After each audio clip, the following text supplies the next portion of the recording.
Hello, and welcome to another episode of Get Your Fill Financial Independence and Long Life, where we explore ways to achieve those two goals. And we invite folks on to help us who have fantastic experience and information to share with us. And that's why today I'm very honored to be joined by Margaret Agard. Margaret is, she didn't give me this information in this order, but I think it's pretty outstanding. She's a mother of 8. She's a former executive in the high-tech industry, which is not the norm for women to be high level, high ranking executives, especially, probably when she was doing it, because I know she hasn't been doing that for a while. And she's also an author. She's written some memoirs and she has a lot of cool stuff to share with us today. Margaret, thanks so much for being with us. I'm happy to be here, Christine. Been looking forward to it. Awesome. So tell us about, kind of how you got, where you are today is you have a philosophy of like, I'm going to do what I'm going to do, or I'm going to listen to that still small voice and take guidance of what I should do today. Yes. So I started that in my mid 40s, but what's interesting is I had a 20-year plan in my mid 40s. And also my life was just overwhelmed. I was a single mother, the sole financial support. I did have 8 children. I mean, I still have 8 children, but they were demanding, financially it was demanding. They were teenagers and in their early 20s and going to college. And the high-tech industry on the level I was operating with was mainly with the PC industry and software was starting to solidify. And so I had been able to move ahead pretty rapidly just by being smart. I want to say math smart. Okay, not necessarily emotionally smart. Somehow I missed that gene. And then, but now that it was solidifying, people wanted you to definitely have a degree. So I had 2 semesters left to finish my degree, and I just wanted to pound that out. And so I was going to school full time. I was working full time to support this large family, and I had a large family. And all of those were just jobs. By the way, 3 full-time jobs, basically. Yeah, 3 full-time jobs. Okay, so I knew how to set priorities. I knew how to sit there and say, what's the most important thing I should be doing today? And then do that thing first. Everything else would fall into place. Well, I had too much on that list to do it. I would be, this son has to be gotten to the doctor, and this client wants this report, and I have a paper due in the class tonight. That's how I would look at my day, thinking, I don't know how I'm going to get it all done, but I would pick something. This is the most important. And it seemed often, not all the time, but often, the thing I thought was most important and when to do didn't need to be done. The client would say, oh, you know what? We're not going to need that report. We've changed our mind. Or, I mean, they pay me for it, but still. And then the class would be canceled. And they said, oh, your paper's not going to be due till Friday. And I think, how am I supposed to know this? Like, there were other things I could have been doing with that 4 to 6 hours. And I was only getting about 4 hours sleep a night during this time. And so I thought, well, I know, who knows? I mean, there's a creator of the universe in my mind, and I know how to touch into that voice. I'd been paying attention to that voice since I was in my early 20s. And so I had like 20 years of experience, and I just began to sit down with my day with that list that I'd made based on what I knew, and would say, well, what should I be doing today? And as I went through my list, I would just think, okay, I don't need to do this. I don't need to do this. And my life gradually began to be reshaped, because then some things would be added. Do this. And often it was just to help someone. I didn't become Mother Teresa, but my neighbors got a few phone calls and maybe a dinner, who knew? So I would start to do those things too. And if I really only focused on what I was given to do that day, I knew it was all going to turn out. And I was finished by 8 o'clock at night. I could just sit and relax, listen to my kids. And eventually I got this whole new life. So that's why excuse me, I'm screaming into the microphone. That's why that's my message. It's like, yay, just that's how I turn my life over to God or my higher power, is I turn my day over, because my day is my life. Right. Margaret, I mean, I have trouble listening. I shouldn't say that.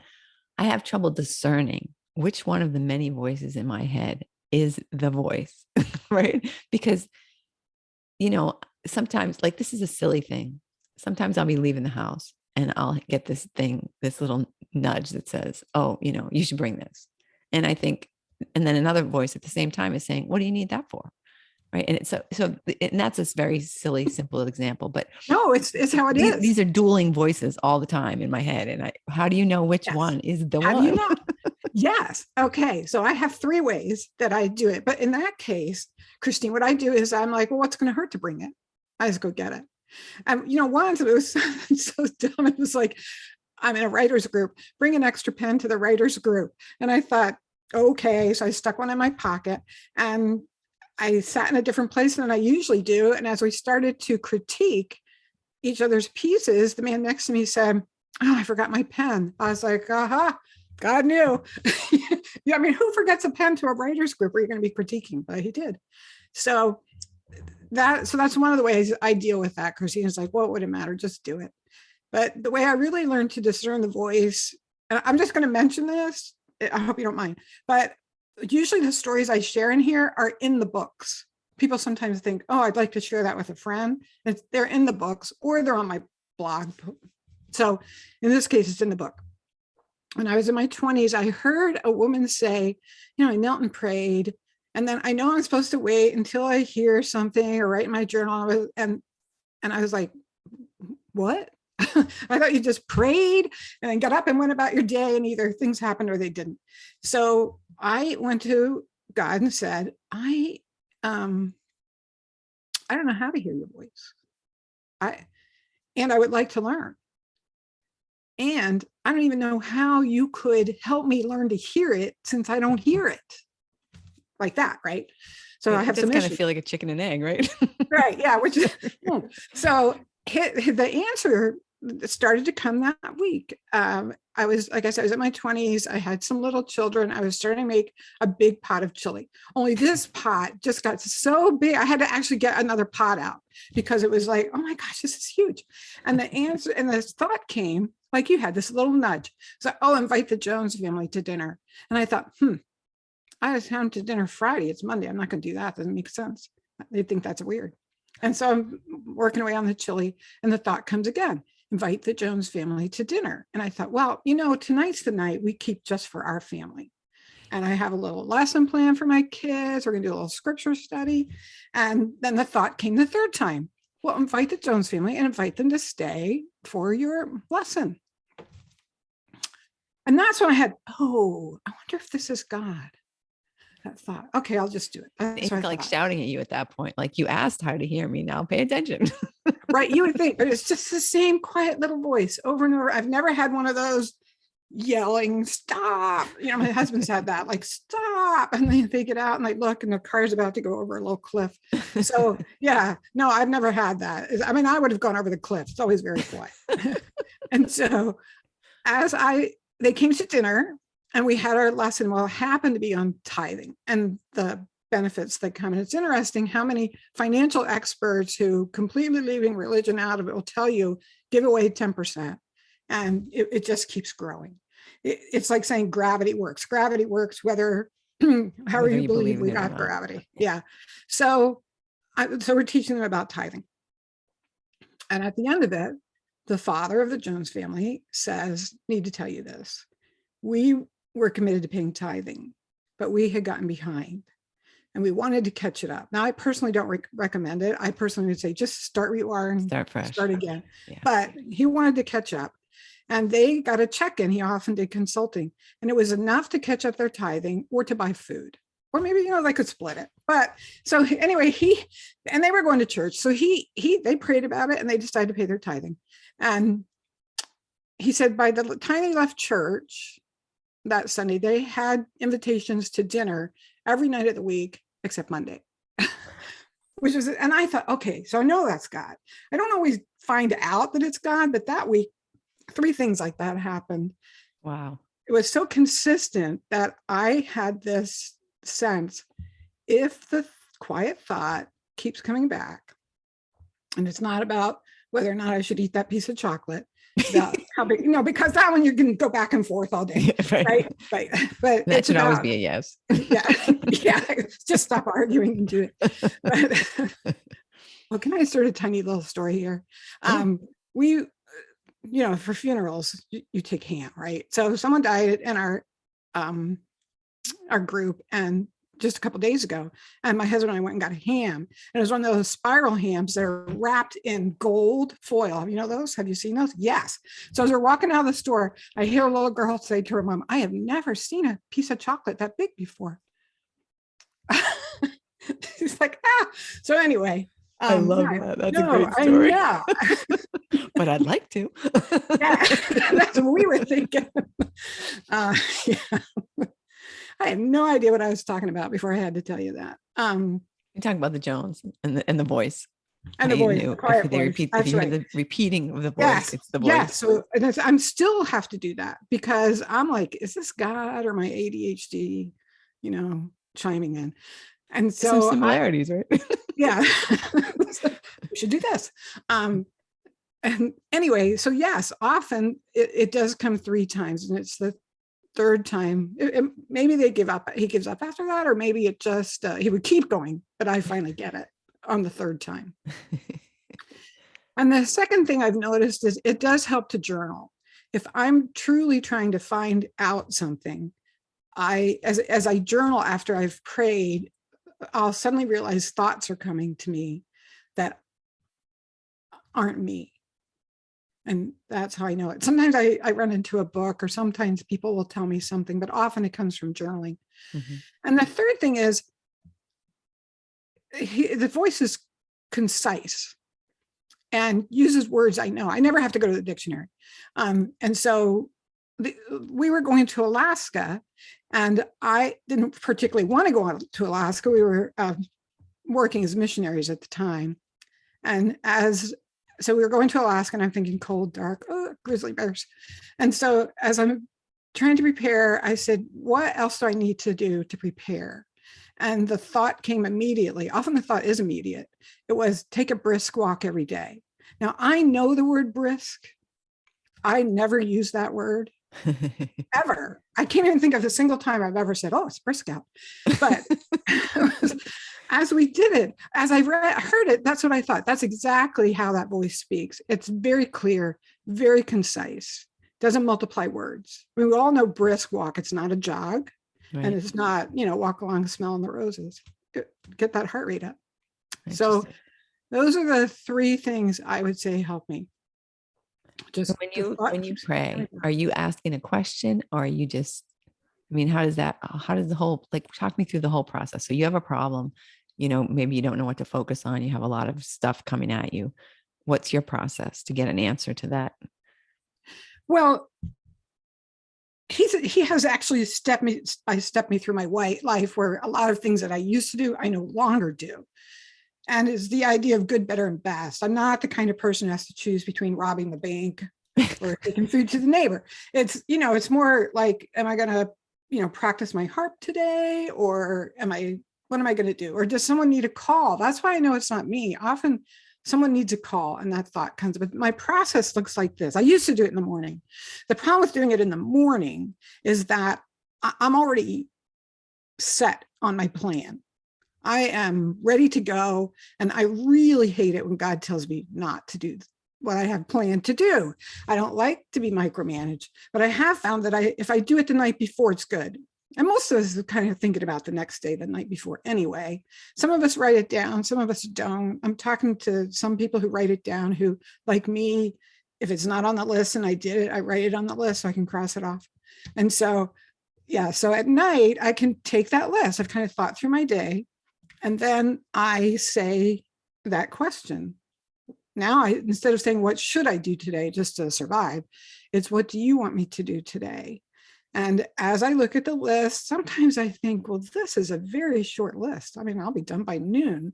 And of course, things come up. But that's exactly how I do it. I listen. Because as I said, when I started this, I was in my 40s, and I had started working to learn to recognize that voice in my 20s. I was pretty skilled at it. but it's not that hard to do. I think you just sort of, and you could question yourself. You could question the voice. Is this you? But as I cross things off and as I add things, that's what really makes the difference. This story is in the book, by the way. At one point, I said, I really don't have time. I don't have room for you. We're going on a trip, and we're going to be in the car, and I'm going to be driving. And so there's really not much I can give you. Like the trip is, I've already prayed about the trip. I know we're doing the trip. But I said, you know what? I've got 10 minutes. If you can do something with 10 minutes, here it is. And the thought came to call a particular person. Now, I know lots of people, but I called this woman, and she was just not quite hyperventilating, but crying. And she just started spilling her story of what had happened. And I listened for about 5 minutes, and I said, I got to tell you, I've got about 5 more minutes. She said, okay. And she just got spilling her story. And at the end, she sounded so much better. And she said, I just needed to talk to someone. Thank you for calling. And that is often what happens. Like I said, I'm not Mother Teresa. I'm not over in India. But the way my life has changed is that I'm often there when people need me to be there, or someone needs to be there. Yeah. Oh, that's beautiful. And the way my life changed is I say I had this 20-year plan. And a lot of women who listen to your podcast, they're looking ahead to their life. Like I'm 70 and my mom's 95. I'm like, what am I going to do with 25 more years? So there's this thought, and we can talk about the financial part later, but the thought was, oh my gosh, you can tell I'm 70. I just forgot where I was going with that story too. Christine, remind me.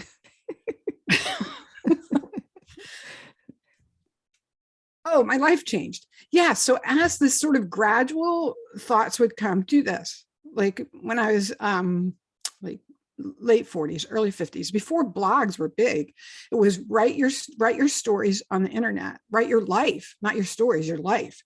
And I came across this site, Open Diary, which was, you could write in it and be anonymous and people could comment. And so I began to write all these stories, these things that were happening to me, stories like about the 10 minutes. And after I'd done that for a couple of years, the thought came, I want you to make a book. And I thought, I don't have a clue how to make a book. Often that's my thought. I don't have a clue. And so I started to bring all the stories out and try to rewrite them so they were more, like formed or something. And the thought came, no, that is the book.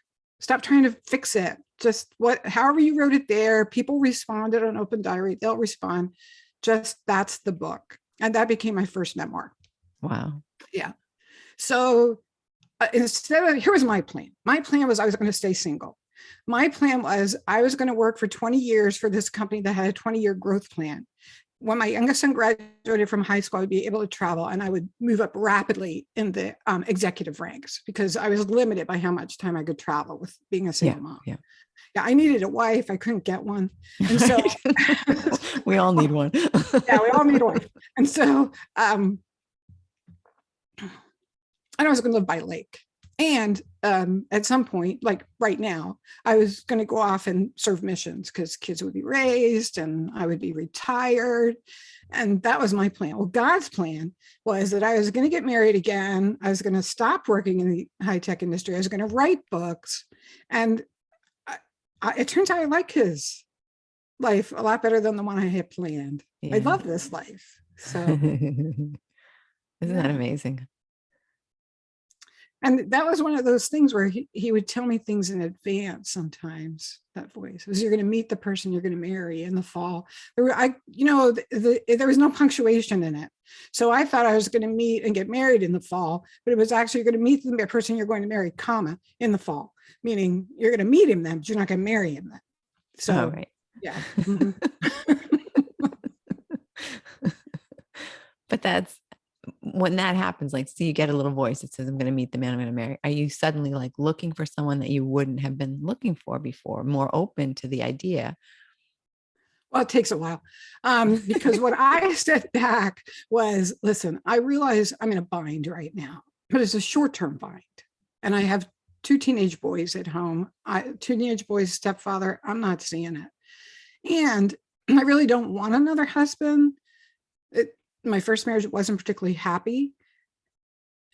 And so I thought, I have a short-term problem and you're offering me a long-term solution, because after those boys are raised and I'm through this financial hump, then I'm going to be stuck with a husband. And I'm not looking forward to that. And so that's kind of how it starts. It often starts like that. Is okay, you can be you. I mean, you're trying to become better, but he'll respond to that. If I was sort of pretending, oh, okay, but inside I was thinking, no way. So I get to say, I don't see the advantage to me in this. Sure, the guy's going to be happy, but what about me? Yeah, exactly. Well, I don't know. I'm sure there are plenty of men who are like, thank goodness dodged that bullet. She's not in my life. But it often I don't know where it's headed. When I had the thought, write your life on the internet, it wasn't because that's going to turn into a book and then you're going to become a speaker. You get one step at a time, so you didn't get overwhelmed. Yeah. Yeah, because if you had said, if you would have got the word like write this stuff and then turn it into a book, it would have been like you would have been an analysis paralysis, right? And you never would have got that first story out. Right. Exactly. Right. This isn't good enough for a book. I've got to rewrite it. Oh my gosh. Right? Yes, that's right. Yeah. I had a chance, to hone my writing skills. I watched it to how people responded to what I was writing. And yeah, it's true. I mean, that's a perfect way to kind of like, what are people resonating with? What are they liking about this story? Because you're getting that immediate feedback. Yes. Yeah. And you say, okay, that one didn't get much response. What was boring about this one, or what wasn't as good about this one? So what I see is people who do this, they do get different lives than they expected, but they were in essence better lives than they expected. And so it's happiness. It's happiness from doing that. Yeah. And sometimes, go ahead. No, you go ahead. I was going to change to a different track. So you finish your thought. I was going to tell about a woman who was praying because she didn't have enough time with her kids, and she was married and she worked. And the thought came, go back and get I can't remember if it was her master's degree or a doctorate. So then for the next 2 years, she was busier than ever. She's like, well, this doesn't look like the right answer because now I have even less time with my kids. But when she finished, she was able to get it on a university. Her husband was also able to get a job there. So their kids would be able, it was in a state system, would be able to go to college for free. And she was able to keep her hours down to a lot less than it had been before. And she was able to be home with her children a lot more. So she made a sacrifice that looked like, oh, I'm going in the wrong direction, but it was the right direction. But you have to have a lot of faith to do something like that, because you're going to think, I said I want more time with my kids, and you're suggesting that I go get a doctorate, which is going to take me 20 times longer, right? It's yes, make me even less accessible. You have to trust. And so I think that we are given time to build up that trust. We're given small things at first. Just do this, invite the friend to dinner, small things. And after a while, as we see it working out, then we're willing to trust in the larger things. And it's often, and I had a similar experience where I knew it was from God or that inner voice. I knew this is what I was supposed to do. And it was about a year that we felt like we needed to move across country. And my kids were teenagers. The oldest ones were just becoming teenagers. And the move was so hard on them that if I hadn't known it was what was the right thing to do, I would have been doubting myself the whole time. I shouldn't have done this. But eventually things worked out. They were happier looking back. They said, I'm so glad we moved here rather than staying in the small town where we were. I wanted them to move to the East Coast, DC area, where they could meet a lot of different cultures instead of like small Midwest town where it's all not. Yeah, true. More insulating. Interesting. So you were talking before about how your finances also changed during this process. Yes, it seems as if I was always behind $200 every month. Now, I was making good money as an executive, but I had a large family too. So it wasn't like there's 2 people working and 2 kids. There was 1 person working and 8 kids. And so I just worried about it constantly. And finally, and I would feel that it was going to be all right, but then it wasn't all right. It's going to be all right. Oh, the car broke down. It's going to be all right. Oh, the heater just broke. So I finally went and said, I know that faith and fear don't mix. Like however you go about manifesting, if you fear, it's not going to happen. And I can't stop fearing. This has been going on for a couple of decades now, and I don't even know how to get over it. And I got an answer. It was, I want you to write thank you letters every day for 6 months. And also say the scripture, which was, the earth is full, there's enough to spare every day. And so I did that. I wrote 180 thank you letters. I know gratitude works. I didn't know it before then. I'd heard it. And it wasn't just sit down, write 5 things in my journal. I had to actually think of a person who had impacted my life in a positive way and write and tell that person how and why they had impacted my life in a positive way. And so, I mean, I was stretching at times, like, dear Miss Gravely, thank you for being my wonderful first grade teacher. This whatever. Yeah, I was gonna say, like, the first month or two, hey, that's easy, right? Mom, dad, whoever, and like get all the really close people. And then by the end of it, I'd be thinking like, oh God, do I even know anybody else? Right. And that's a lot of letters. Right. And you're looking around who maybe today. And so remember, I told you about that book, 365 Days of Thank Yous. And he had the same experience. And he was, writing to his clients. He was a lawyer, writing to the billing department. Thank you for paying your bill. That kind of thing. And so, and it all had a positive impact on his life. And I have never worried about finances since then. I mean, it cleared up. If I start to worry, even the tiniest bit, I immediately go to gratitude. If I'm on the computer, I'll just, whatever website I'm on, I'll go down to that contact me button and say, thank you for putting this site up. Let me tell you how much this information helped me. And they will write back. I mean, I'm on Lady Bird Johnson's site saying, hey, thanks for sharing this stuff about these flowers. And they're writing back, we don't have anyone in your state. And I was like, well, you're welcome, but no. But, Wow. Yeah. I mean, like, I can definitely see, first of all, you're distracting yourself from your money or your lack of money, because you have to spend all your time thinking about who the heck you're going to write your letter to and just doing that. Right. I mean, knowing that when you do something like that, when you write, like I just sent out, I haven't sent them out yet. I have to go to the post office, but I have 3 gift cards that I'm sending out to people, new baby, new house, and, a client that I worked with. And just like writing the notes and knowing how they're going to feel and be excited when they open them and things like that. It makes you feel good. Yes. Right. That's the big secret about giving, is that it actually makes the giver feel at least as good. Right. And so somehow that fear was gone. I think part of the reason the fear was gone, because I was writing these thank yous, is because I did realize how much people helped me. And when you're afraid, sometimes you're looking around, it just feels like you're alone. And also that statement, the earth is full, there's enough and to spare. I really began to see that. Even if I grabbed a jar of air, it's filled with stuff, dust particles or whatever. I see food all over. For a while, my kids and I did scavenging things, and I'd be like, well, I could eat that. I could eat this. I can eat a dandelion. But yeah, you might not want to, but yes. Yeah. Well, it turns out we do kind of like it if you cook it right. But, they brought them over. The reason there's dandelions in America is the Europeans brought them because they ate them. Yeah. Yeah. And I think sometimes, what if we went 200 years in the future and people were complaining because all these apples were falling on the ground? And they were like, you should eat them. And they're like, people don't eat apples. That's kind of how we are with dandelions. People don't eat dandelions. It'd be like, well, your ancestors did. Yeah. My dad used to fry up dandelion greens, like saute them and eat them. Yeah. They're a little tart for me, a little bit sharp flavor, but yeah, I mean, certainly in a pinch. No, we took the little yellow flowers and dipped them in flour. We put flowers in the flour and fried them up. They were good. The other flour. Yeah.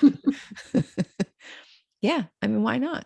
I mean, that's the same thing with, like, they do that with like pumpkin blossoms and squash blossoms. Sure.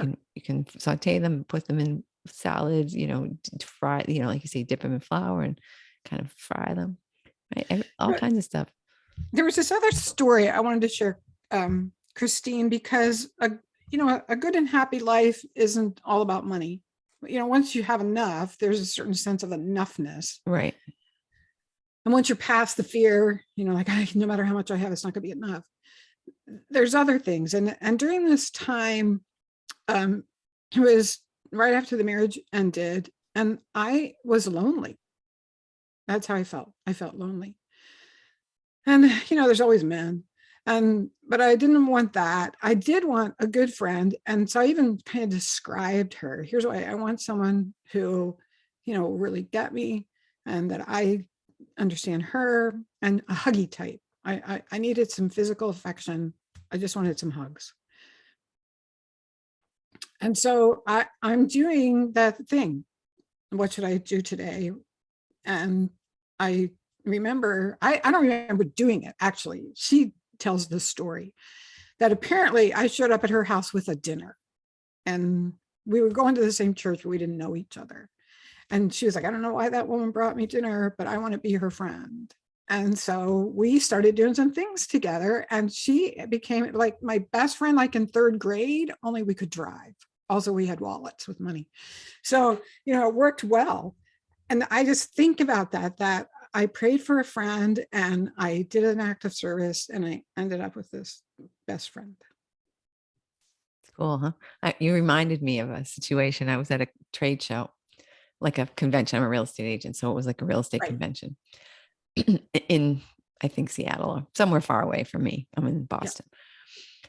And I was just standing there by myself at the, when they have a little coffee time, whatever, just stand there by myself, like looking at the agenda. What am I going to do? And this guy walks up to me, and he's just like asking me questions and talking to me and stuff like that, and telling me about his family and his life and stuff. And he said, you, and I'm saying this because it seemed like this was I wasn't apparently listening to the voice. So the right. voice into an actual human being. And he said, why don't you have a man in your life? And I said, I don't want a man in my life, like just like what you were saying. I don't need the hassle. I don't need the drama. I'm happy I'm very happy as a single person, whatever. And he somehow, by the end of the conversation, he said, when you go back to the room tonight, describe the person, describe your ideal man as if you have already met him, and, tell me and you're telling a friend about him. So I said, oh, it's ridiculous. And I went back that night and I wrote my thing, I'm so excited that you're going to meet my boyfriend, and he's this and he's that and he's the other thing, and blah, blah, blah, blah, blah. And he said to me, you already know him. And I'm like, I know all the people I know, and I do not know anybody I want to date. Right. Exactly. Yeah. And it was so funny because it's a guy, and he's actually in my house right now. And this was like 8 years ago, a guy who had done some work in my house. And, he had a shop down the street, and we sort of stayed in touch and whatever. And after, I don't know, knowing him for like a year, he did then end up asking me out, and, and then it was just sort of like went from there. And when I looked back, the only thing that he didn't have on the list was that he's not currently a good dancer. Oh, I know he could be, right, but he just hasn't. We have to practice, to work on that one. Well, that's what actually happened to me when I was you're going to meet the man you're going to marry in the fall, and I was like, And eventually, I got around to it. I had said to my aunt, I know God's trying to give me a gift, but I don't want the gift. And she said, well, how do you know you don't want the gift? You haven't met the gift yet. But I had that same experience only from God. It was like, write down the top 10 things you would want in a husband. And that's exactly what I did. And that's exactly what I got. And then so part of me says, I thought there were some things that went without saying. So I didn't put them on the list. Yeah, it's true, right?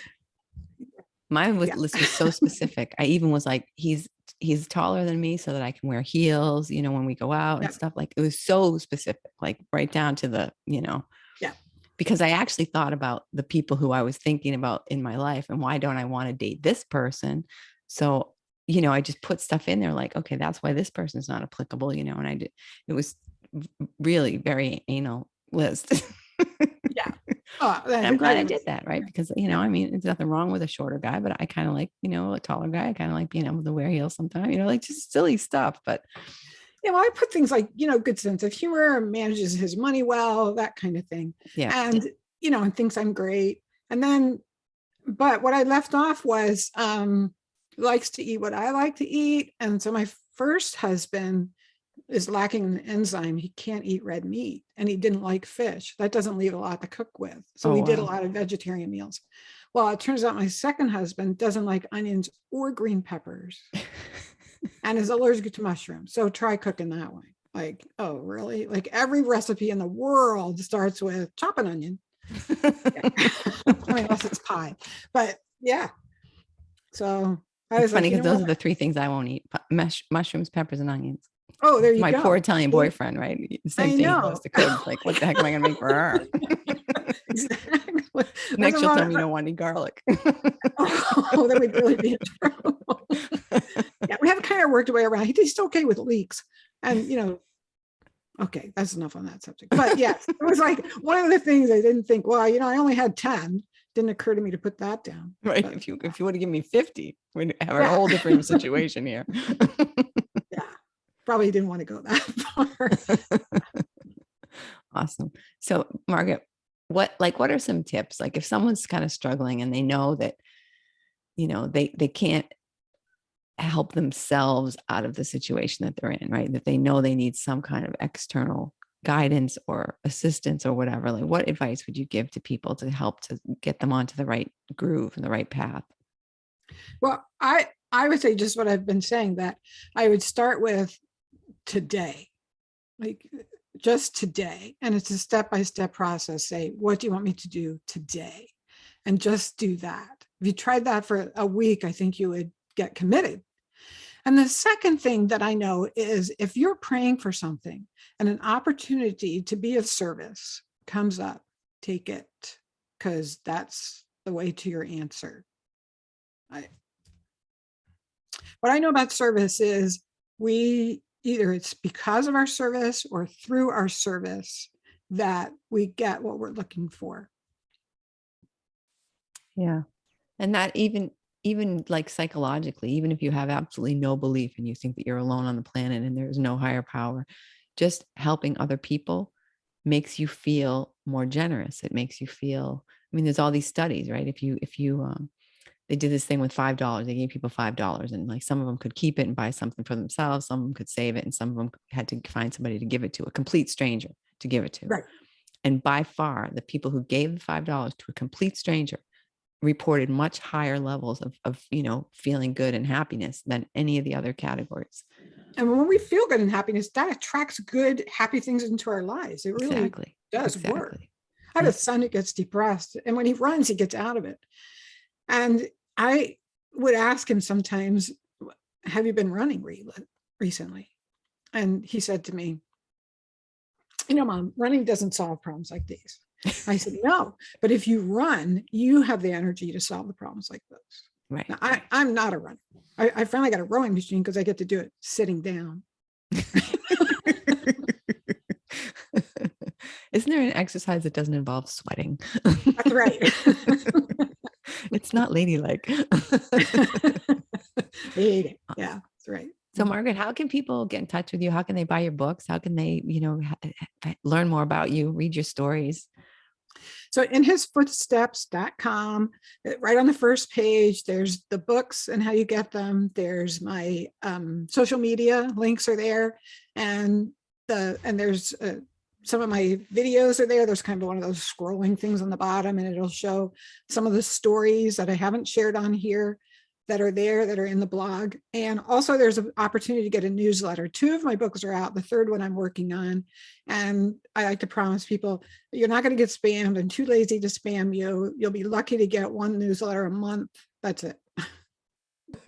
Perfect. Awesome. Margaret, thank you so much. It's been so great talking to you and meeting you. Anything that you wish I would have asked you, anything imparting that you want to say? I can't think of anything, Christine. You've been a great host. Awesome. Okay, good. Well, thank you. And thank you, listener, for listening. I know you have a choice of about 2 million podcasts, and I'm really grateful that you're here listening to Margaret and I chat and talk about our lives. And I hope you'll join us again next week and share this episode with somebody who you know likes to laugh.